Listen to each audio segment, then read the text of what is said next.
What you streaming? Hey y'all! Hey everybody! Welcome to the What You Streamin' podcast. I'm Allie. This is Katie. And we are your hosts of this fantastic little podcast called What You Streamin'. This week's episode of What You Streamin', Katie and I are talking about the Netflix hit television series, Bridgerton.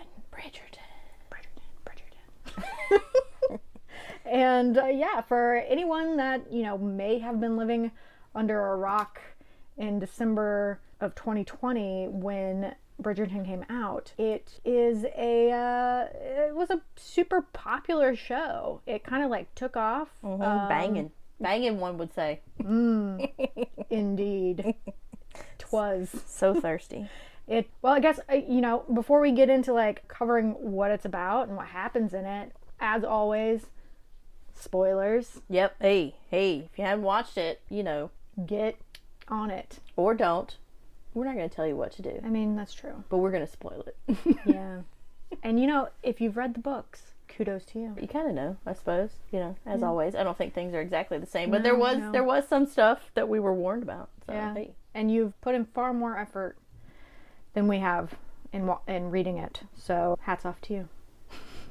Yeah, it was really funny, I think, because it was one of those ones where sometimes you will catch me in the midst of reading a series because Netflix or some other show stars or what have you, whoever's out there making shit these days, says, hey, we're going to make this, and it's based on these books. And I'm like, is it now? Let me go check that out. And so I might do it before the show starts or whatever, and sometimes causes difficulties for me for watching the show. But this popped up so fast, didn't know anything about it, and then it caught me off guard, and I just started watching it, probably like right around when it came out. Yeah, it came out on Christmas Day. So yeah, if it was right around there, I was probably just, fudging off. Yeah, I mean... And was just like, oh, Bridgerton, cool. It's a great holiday watch. And I think there are aren't there a shit ton of books in the series? There's quite a few. Yeah, eight or nine? More than that? I have no idea, to be honest. I do not want to read them. That was like, well, I don't care. Yes, as always, we've done the minimal amount of research that we can to get by. We did a little bit. We did get by, or we did. Oh. I mean, we did do a little research. We did. It is April now, almost May, in 3 days. Yeah. So the fact that we are even able to remember even parts of this. Yeah, there are parts though seared into my brain forever. Oh yeah, you can't get rid of them. Just living in there. Whew. So why don't you break it down for us, Allie? Tell us what Bridgerton's all about. Let's get into the Bridgerton facts. So Bridgerton is produced by Shonda Rhimes, Shondaland. I mean, to be Shonda, she's really built one hell of an empire. She's done Grey's Anatomy, Private Practice, How to Get Away with Murder, which was one of my favorite shows when it first came out. I watched it recently though, and I think she has she has too much shit to keep track of.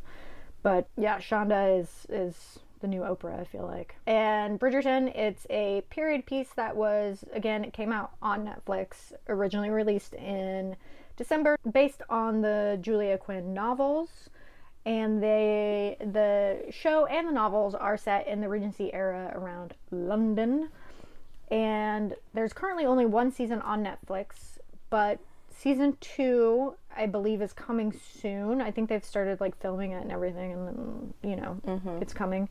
And then it's already been renewed for season 3 and 4. My understanding is that each season will follow a different member of the family. Well, that's how the books do. Yeah. So each one is, it moves on. Like most, I don't want to call them trashy, but like most fluff books, us ladies, or whoever wants to read them. I like to call them smut novels. dirty romances. They'll follow along through the friends and family individually. So I think that's how it goes. Yeah, and I think that's why there was a bit of an uproar when people started hearing that I'm going to butcher his name, Regé-Jean Page played the Duke. Yeah, is not in season 2. But he's also not in the next novel either. So yes, and so people were like, what the fuck? Well, because, hey, it was already like, there was something like, what's going on in here? And then he just busts on the scene and you're like, hello, let me get my beverage, please. Yes. Let me sip that tea, baby. All right. Yes, so people are quite disappointed that he will not be in the second season. He was fun. Yeah, I enjoyed him. Enjoyed that. Bridgerton, 3 wins, 16 nominations. At what awards? No idea. Okay, cool. Did not go that far. IMDb, folks. You want to find out more information? Or Wikipedia. You can find it there. Yeah, I don't know.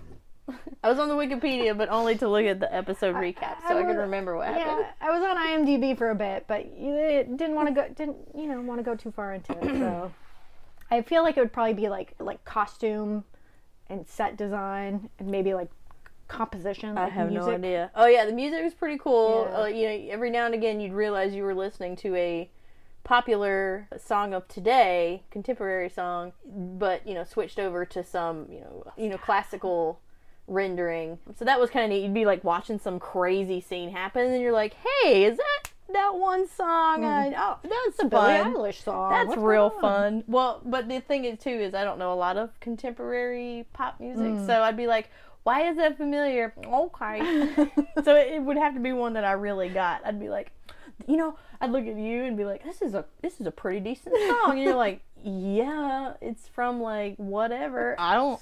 It's on the Billboard's top.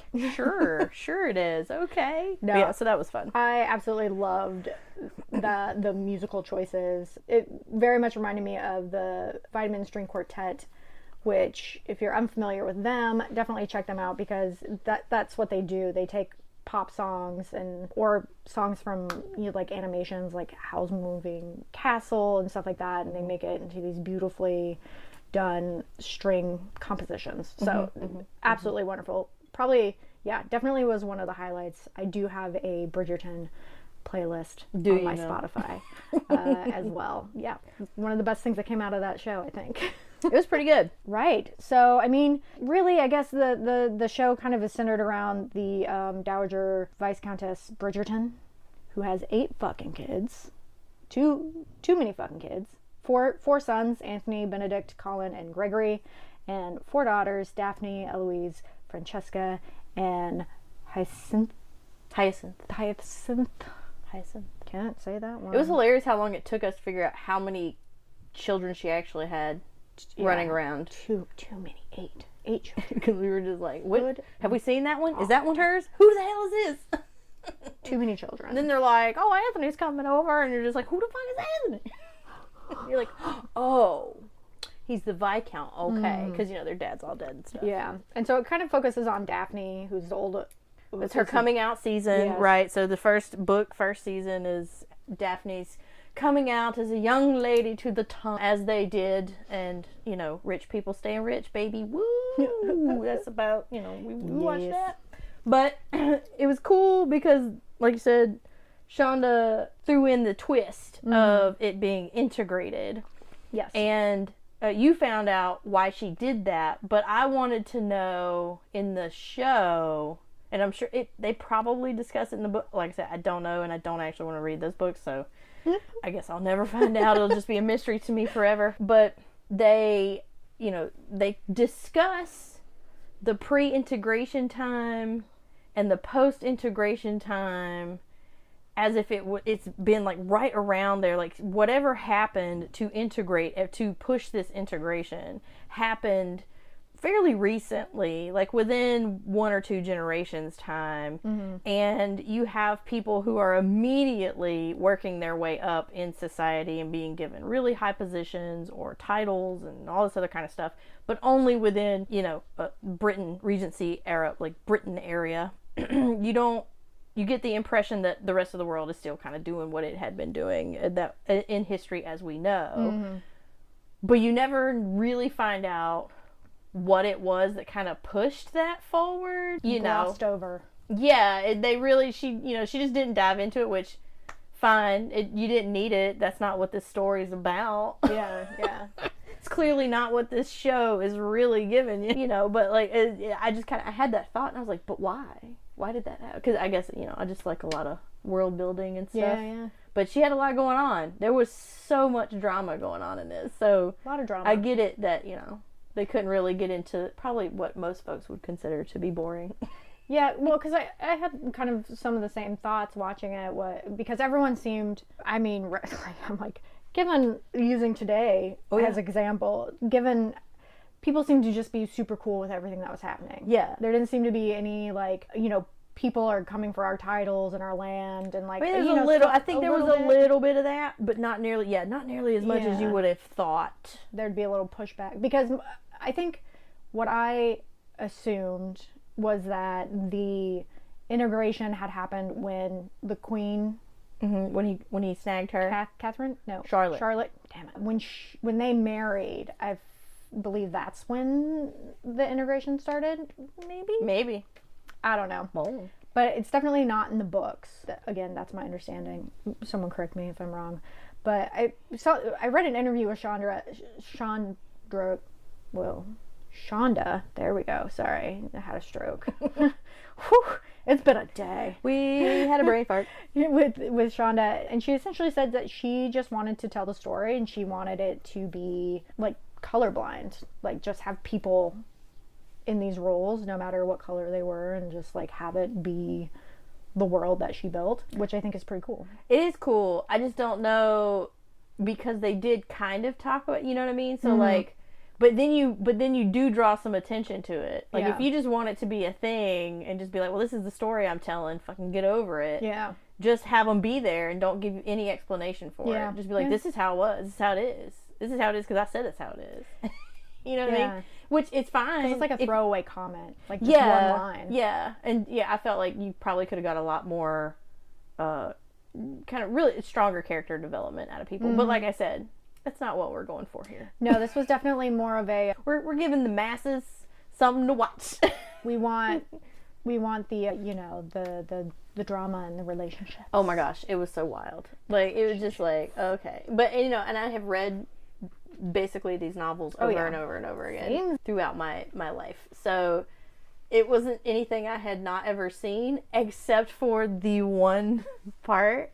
And I mean, I've seen versions of that elsewhere, but not necessarily in this kind of sense. I'm like, okay, it was in the book and in the show, so they carried it over, and we'll talk about exactly what scene it is here in a minute, but like, it was an action by one character that I was just like, holy shit. Okay, that happened. That's the thing that's seared into my brain forever. I am traumatized. Yeah. But the way it got me, to watch, because normally I would see this kind of thing, and while I like the period pieces, I enjoy a good period piece. I'm more of a fantasy when I want to watch something, and like we've discussed, I don't have a lot of time to just sit around and watch things necessarily, so when I am sitting around, like, it takes a bit to kind of like pick a thing. But what had happened was, I guess I was watching something on Netflix, and no idea what. I was watching something, or I opened it and was like, I got a few minutes, or I can sit here and have something playing. Like, let me switch over and just kind of flick through the new feature titles or whatever, let it go through its little trailers and stuff. You know how it likes to just autoplay trailers as it flips through the little thing. And I was like, okay. And it popped up, and it's Julie Andrews' voice. Now, you want to get me on something, Julie Andrews, first and foremost, right there. The second I realized that she was the voice of the Kraken thing in Aquaman, I about peed my pants. Oh. I was just like, I'm sitting there going, I didn't know that. Is that crazy squid crab monster thing Julie Andrews? Like, holy shit. I was like, whoa, a minute. You had me at Willem Dafoe, but Julie Andrews, man, fucking in it. So when she starts with her voice, just starts telling the story about, oh no, Bridgerton's, and you see the I think it was like a carriage or something, but you start seeing the costumes, and everything is very vibrantly colored. It's not dingy or dirty. Very pretty. And it's just very pretty. And so I was like, ooh, this looks like a fun kind of my brain is dead kind of day. Like, let's just watch this. And I just let it, I was like, sure. And, so I let episode 1 keep going, And then you came in around episode 2 or 3, and you're like, what are you watching? I was like, dude, this show is bonker town. I think you paused it and gave me like a rundown. full, like, hour-long recap of like the first two episodes, and I was like, I'm in. And then we proceeded to binge the entire series like in a couple days, right? Mm-hmm. Yeah, we or did. in a day. I think we. It didn't take us long at all. I don't know how many episodes there were. It was 8. I think okay. So we did not watch all of them. I think we watched probably 6, and then the last 2. Yeah, we blew through them pretty quickly. That was one where like I probably would not have picked it for myself. I do like a good period piece movie every now and then, like Atonement, Pride and Prejudice. But 8 hours. Yeah. And just to be like, oh yeah, I'll watch that. Yeah, it was like I said, it just caught me at the right moment, and the fact that they start that trailer off with Julie Andrews narrating, I was just like, oh, I'm in. Especially since her character ends up being this character, Lady Whistledown, who is writing stories about everybody, and during the season, of course, it's very like, everybody's up in a tizzy. Scandal. And she knows all the secrets. Yes. And, so it was one of those things where that drew me. I was like, ooh, the intrigue. That drew me to it. I really liked the narration style of Lady Whistledown, because it reminded me a bit of, like, kind of a little, like, Sex and the City with, like, Carrie, because she's narrating it, and she's also, like, a writer, and so it kind of had, like, that same vibe in a weird way. Mm-hmm. But then mixed with Pretty Little Liars, who is this unknown character that's like kind of terrorizing the other characters in the show and like leaving weird notes and like narrating it and stuff. So it gave me those vibes kind of like mixed together, and then in like you said, like a beautiful setting with carriages and like beautiful dresses and the houses, like to die for. So yeah, I got sucked in. After Katie's review of the first couple episodes. And I kind of want to spoil who Lady Whistledown is, but I will hold off on that. However, one of my favorite characters, actually, I'll come back to that. What else do you want to talk about? Okay, well, I have favorite characters, so like we could or favorite episode / scene, because when I was trying to I was like, well, I don't want to recap all the episodes for these people because like it's insane. But I was like, what are some things that really stood out to me? And so I immediately thought of this character and this scene. Okay, go first. Okay, so favorite character, Lady Danbury.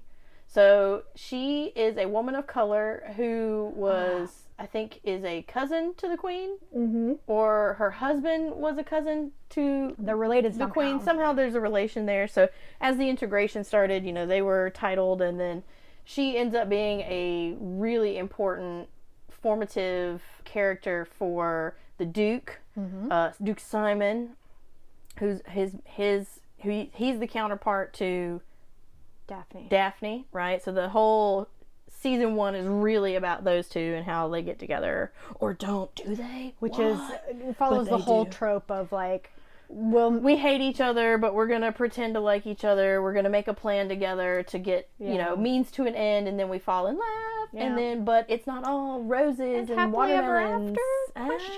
But it is. But whatever. And so he had a terrible father, and she was friends with his mother, and Lady Danbury, we're back to her. And she was just a bamf, man. Like, she was just, like, badass motherfucker. Like, she was just showing up and being like, look, you treating your son like shit, and if you're not going to do anything about it, I'm going to take him under my wing. I'm going to do what I got to do. I am a woman, and I am smart, and I am strong, and I don't care what none of you dumbasses think, okay? And that was basically how she went around and did her business. And then when he, as he's growing as a young man and becoming more like, I can do what I want, like, I know what I'm doing, she's like, no, son, no, you don't. You're an idiot. Stop it. And so she's one of the only characters that he really, I won't say listens to, because he does make his own choices, but he hears her when she speaks.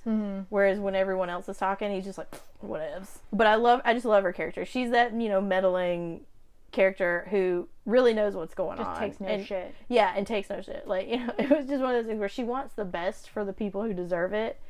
But she also will be like, man, you're fucking stupid sometimes. Like, she would just straight up tell him. So I really enjoyed her character. I thought she was a really great alternative to almost every other character in the show, especially the female characters, because you were either a young woman who is just like, you know, completely uneducated in the ways of actual life. You know, like they're uneducated in the ways of the world because they have to be. They're sheltered. They're really just commodities to be sold. You know, like I said, people staying rich.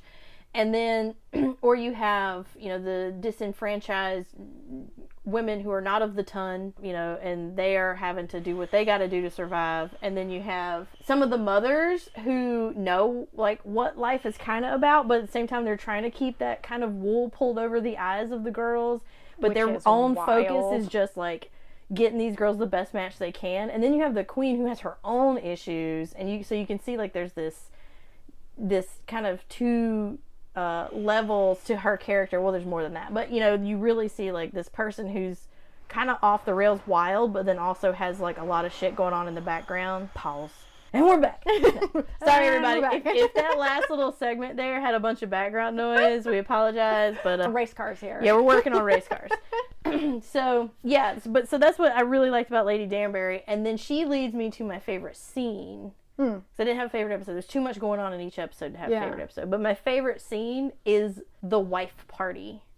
So the party that she's like casino night where she gets all the married ladies of the ton who are like just wilding out and like living life, and they're telling Daphne like what it is to be married and kind of just how to live your life even though you're in this marriage that's probably just of convenience and all this other kind of, just how to like keep some part of yourself alive. But they were just like, we do what we want, you know? So I thought that was really, like, that's probably one of my favorite episodes. Scenes, I'm sorry. Still have a hard time wrapping my brain around the fact that, like, no one was talking about sex, how it happens at least, like to the children that were going to be getting married. Oh yes. But I mean that doesn't surprise me at all. It doesn't surprise me, but I was just because, like, oh my god. Yeah, that's one of the things. It's like somebody help her out, for Christ's sake. The whole show, as we've mentioned, rich people like staying rich. Dudes are real dumb sometimes. Yeah. And women, when they're uneducated, will be wild and do some crazy shit because they just, it's one of those things where, you know, that is history. Like, that's how they treated us. I was they just didn't like, tell us anything. And then you just like, see what results out of that. You're just like, Jesus. I was like, does someone sit down and tell them how everything works, please? But you got to think too, like back then, when they married these guys, like they really genuinely, it was torture. Yeah, it was a business transaction. You know, so like, well, it was torture for me. It's gonna be torture for you, and they're just like, okay. And then they're like, what is this? Woo! That's why I really liked the casino ladies' night scene, because you have widows and, you know, wives who at this point they've been married to their husbands for decades, and so they have an understanding where it's like, okay, well, you know, you run off and do your thing, I'm gonna do my thing, like, so yeah, crazy. In there they are all talking about sex and all this other kind of stuff, and Daphne's mind is just blown. Yeah, she's like, I'm sorry, what? What are you saying? Is that when she figures out that where babies come from? The difference between can't and won't? No, that was the episode prior to that, and the only reason I know is because I just read those. Remember, because we talked about how Wikipedia glosses over the one thing. The thing. Dun, dun, dun. Yeah. Ooh, my favorite character, okay, this is hard for me. Because I really liked the youngest sister. Or the like, weird one. The one who wanted to be the writer. Yeah, that was like trying to discover who... The blue skirt, isn't that what they called him? Lady Whistledown was. Yeah, so she was Wasn't trying... that the name I can't say? No, it's not Hyacinth, I don't think. Because she's not the youngest. Eloise, yeah. Okay. Yeah, so Eloise was... I just loved how, like... She loves to read. Fucking weird she was. And she's like, she wants to solve this mystery of who is Lady Whistledown. And then she gets roped into it by the queen. And she's like, oh, God. And she was like, fuck marriage, fuck kids. Yeah, she don't want none of that. Which is very much in line with my own views. So, but that's probably why I liked her so much. You're like, I'm down with this 13-year-old. But I really liked her character because she was just like really quirky and like weird and like... Yeah, the family dynamic was really fun with the Bridgerton family and how they all interacted with each other. And then the artist brother, of course, because he had some fun scenes where he gets pulled into the art underworld, I guess. Yeah. Like the seedy underbelly. Yes. So but really, it's just, folks having a good time and Yeah. not giving a fuck what Swingers, people think. it's all good. And then from, like, an actor, like, Nicola Coughlan, who is Eloise's friend, who ends up... Penelope? Yes, I believe so. I absolutely adore her. She was in Dairy Girls, which is another Netflix show. Highly, highly recommend. Fucking hilarious. And she's so good in that, and she was so good in this. And I just adore her. She got me, man. So good. She got me. So I was you felt bad for her from moment one because the way that her mother dresses her is fucking terrible. Oh man, the colors on this poor girl with that red ass hair and that white ass skin, like boy, worst. Just some wild ass looking shit. And then to follow her character arc and then what ends up happening at the end of the season, you're just like, you know what? That right. Yeah, and there's some moments in there too where you're kind of like not on her side a little bit because she does some like shady shit when it comes to the girl that was living with them, the one that's pregnant. I don't. Oh yeah, they end up. She likes one of the Bridgerton boys though. That's the whole big thing. And they she like rats. She likes one of the Bridgerton boys, and there's this gal that shows up. There's a whole lot of you can't really even get into it. It's too much. Yeah. It's too much. But there's a gal that shows up and ends up she's leading him along and convincing him to get married to her. She's pregnant, and they're all hiding it. But the Bridgerton boy that Penelope likes, she's like, you can't do this to him. Like, he really loves you and thinks that you love him. Yeah. And you just want him so that you can have a baby without, like, society looking down being destitute and stuff. Yeah. And she's like, well, sis gotta do what sis gotta do. And so at some point, you really are just like, well, yeah. But at the same time, that's real fucked up. But yeah. So there are a lot of those times where you have these characters where you're kind of like, well, I don't feel bad for you, but at the same time, I get you. Like, I get what is happening. You're kind of torn. You're like, this is so wrong, but like, I guess it has to happen. Yeah. Which leads us to the possible trigger warning. Calm it down, everybody. Ooh, dun, dun, dun, dun, dun. Yeah, there was a scene that, if you really look at it, Daphne rapes Simon. Yes. Like, he wants to, like, he has said no to this one particular thing, and she ignores that. She does. She takes what she wants. And I know that, there's probably some folks out there who's like, yes, but I'm sorry, no. Nah, it was pretty hardcore.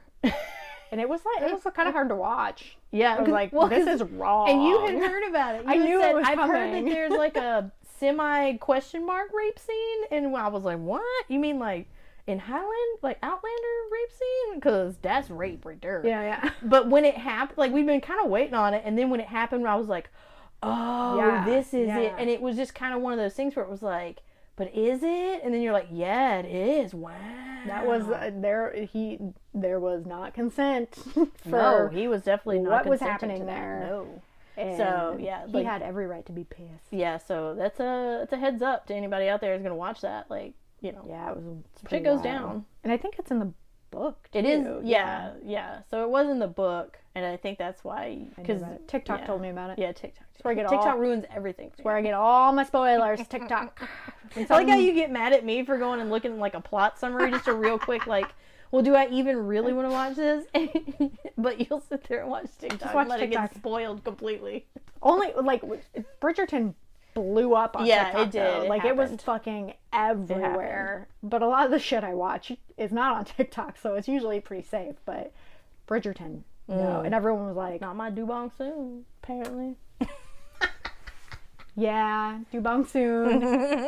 That was really popular over there, though. Yeah, and I mean, I didn't see anything I didn't already kind of know. Which dubong soon? That's another one. Yeah, that's an episode we'll be doing. About. Yeah. Strong woman. Dubong soon. Yes, we just have to finish it. So good. So good. But so yeah, that was our Bridgerton experience. Yeah, it was good. I mean, obviously it was good. It sucked us in, and we watched it. We watched it. We did it. Did I regret it? Did you cry? There may have been one or two times where I got a little teary. I'm trying to think if I don't think I did. I don't remember there being any like super super sad moments. I probably just didn't get it attached enough realistic because everything in the story is just it's bullshit to me. Yeah, you're just kind of like yeah. Oh, fancy Regency people. Okay. It just makes me think of like Pride and Prejudice. Oh, the one with Keira Knightley and Colin Firth? I was gonna say Colin Firth, but that's not right. The other one? It's Colin. Whatever. I don't fucking know his name. I can't remember it to save my life. But that one, oh my god, it just like kills me. It's so good. But yeah, no tears. The tearometer is empty for this. I just can't remember. Like I said, I don't think I really, other than Eloise, the weird sister, and Penelope. I may have cried with Penelope, like maybe once. Yeah. And I hope that's her name. I think I just read a book today where a character's name was Penelope. I don't know. It's close to that, though. Something like that. Petunia. I don't know. It's a P name. Something like that. But yeah, so it's one of those things where it was like, I just really, none of the characters really did it. It's not like I'm watching 911 where they get me every week. Every week. I did. I almost cried with the new 911. Albert! But yeah, so, no tears that I can recall. Nothing really stands out for me on that one.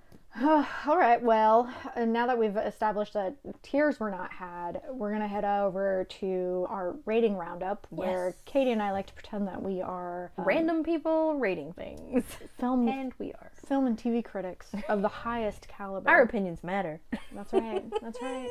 And if you're looking for educated opinions, this is not the place for here. So one of mine is, this is why sex ed is important.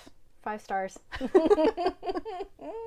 Yeah, that was a good one. Because, yes, a lot of the things that ended up happening, especially with the main characters, Simon and Daphne, could have been avoided with just some communication and education. Let's be real. Yeah, if her mom had just sat her down and said, listen, I have 8 children. Right? This is how they came Let me about. tell you how that happened. Well, and at some point she yelled at her mom. She's like, look, you didn't tell me shit, bitch. Yeah. And you're like, yeah, you didn't. And I was like, now you as an older sister, you need to fucking turn around and educate your younger sisters so they don't. But we don't talk about that kind of shit. We don't talk about that. Makes me angry. All right, so here we go. Thirst Trap, Tiny Bangs, and oh no, that bitch didn't. Doesn't make me want to read the books. 3.5 stars. Tiny Bangs. Oh yeah, her character, the Daphne character. Tiny bangs. They would do her bangs. They were like antennas. Just like little it was just like 2 little curly cues on either side of her forehead. And, it looked good on the character and with the style and everything, but it was just one of those things that every time we saw them, we were like, tiny bangs! Like, it just was entertainment for us. I feel like very few people could pull off that look. That's true. Yeah, very true. That's... She did fit the character quite well. She did. They cast her very well. Ladders and libraries. 4 stars.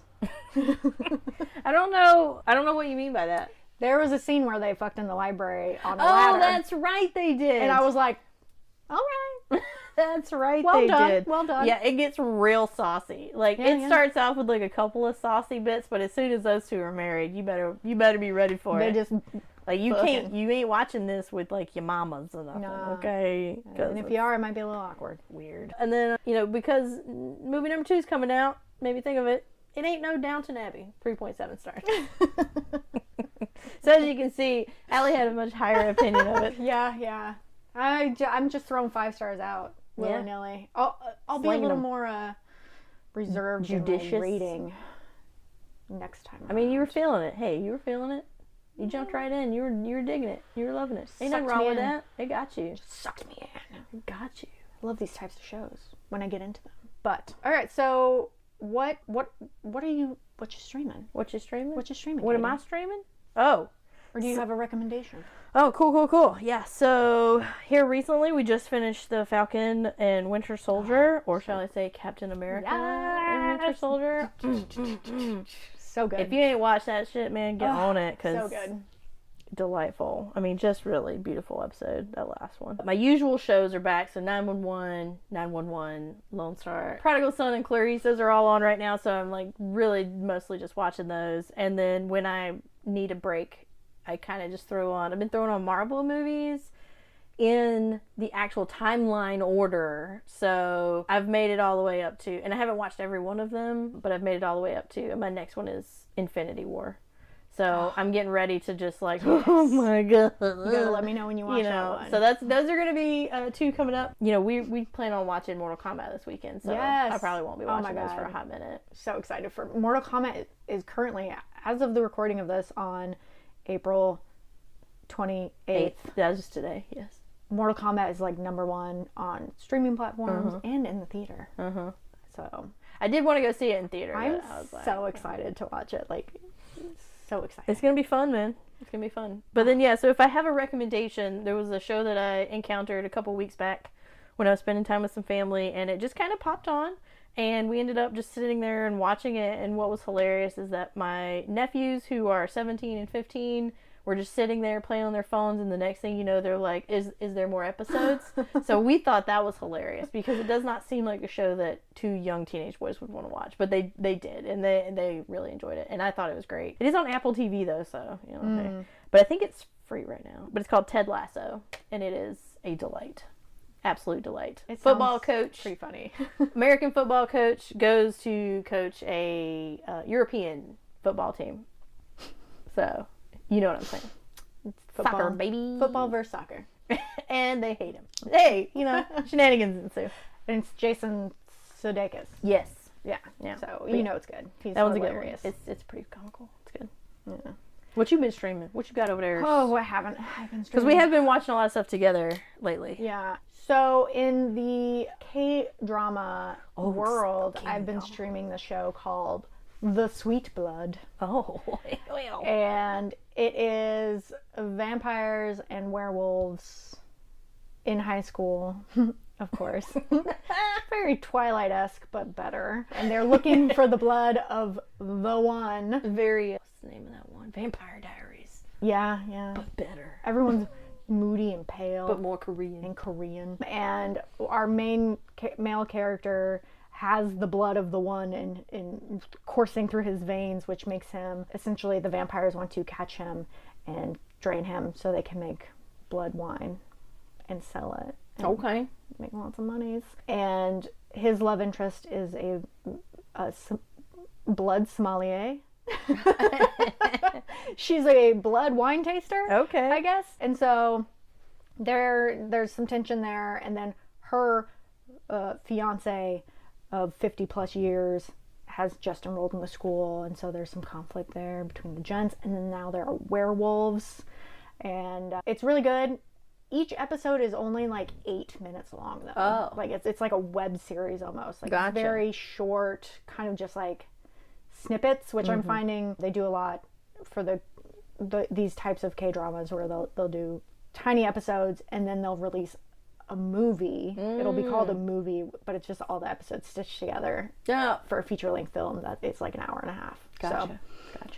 That's how that's done, I guess. And for recommendations, so I'm going to stick with the kind of London theme and recommend North and South, which is a 2004 film or miniseries. It's 4 episodes long, and I think each episode is almost 2 hours, but it's based on Elizabeth Gaskell's stories, and she used to write, fucking way back when, in the, 1800s, 1600s, like way back in the day, she used to write them. Did you just say 1800s, 1600s? Somewhere in that range. That's a big gap. I think it was the 1800s. Okay.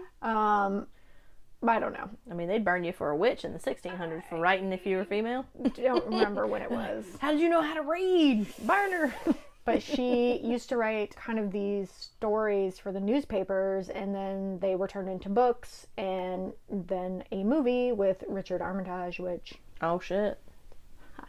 He's very surly and angry, and like runs a, like, I think it's a cotton mill or something. And a new girl moves to town, and she's against the way that he treats his workers, and they have conflict, and then of course they fall in love, and it's just a beautiful love. She gets hit in the head with a rock.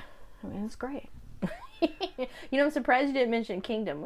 You haven't I have been watching Kingdom. Yeah. Kingdom is a music competition show between K-pop groups. We've got ATs. Love me some ATs. We've got the boys. B2B. B2B. We got the boys who won the Road to Kingdom. We got the Stray Kids. Where my stays at. Icon. Oh yeah, Icon. Bobby! SF9. I don't remember SF9. And missing one, I think. No, maybe there's only 6. That would make sense. I don't know. 3 and 3. Yeah, I might have missed some groups, but essentially they are given a category to perform, and then each week they put together these fucking wild performances. Head-to-head combat. Oh my gosh. I just love, I'm like amazed by But what's delightful, you know, all things aside in that show, what's delightful is them like being really supportive of each other. And like narrating the performances of others. It's hilarious. They're so funny. I was like, yeah, it's really good. I enjoy it quite a bit. But yeah, North and South. It's on Netflix too, I think. Highly recommend it. Especially if you like stuff like Bridgerton and Atonement and Pride and Prejudice. And if you want to watch K-pops, we got K-pops. Or K-dramas, get on Viki. Yeah, man. That Viki app, it got us hardcore. Yo, Viki, you want to sponsor us? Hilarity. Well, all right. Well, thanks for joining us, everybody. That was our Bridgerton ramblings. We hope you've had a good time. That you didn't fall out of the ride. Have your head knocked off by the machinery. Thanks for listening to our ramblings about what we're streaming. And hopefully you join us next week. Yeah, come back and see us. Leave us a voice message, 252-419-6004. You can tell us about what you're streaming, what we need to be streaming, and, you know, just letting us know, in general, how delightful we are. Yes. Anything else, we don't want to hear it. We love it. 5 stars only. But yeah. Would not recommend 5 stars. But also, if you have watched Bridgerton. Oh, yeah, tell us. And you want to let us know your opinion on it, or drop your own rating in there. By God, do it. And leave us a message again at 252-419-6004. And, you know, we might put it on the pod. Yeah. Give you a little shout out. Yeah. So hit us up, and happy streaming, everyone. Yeah, get to streaming. Bye, y'all.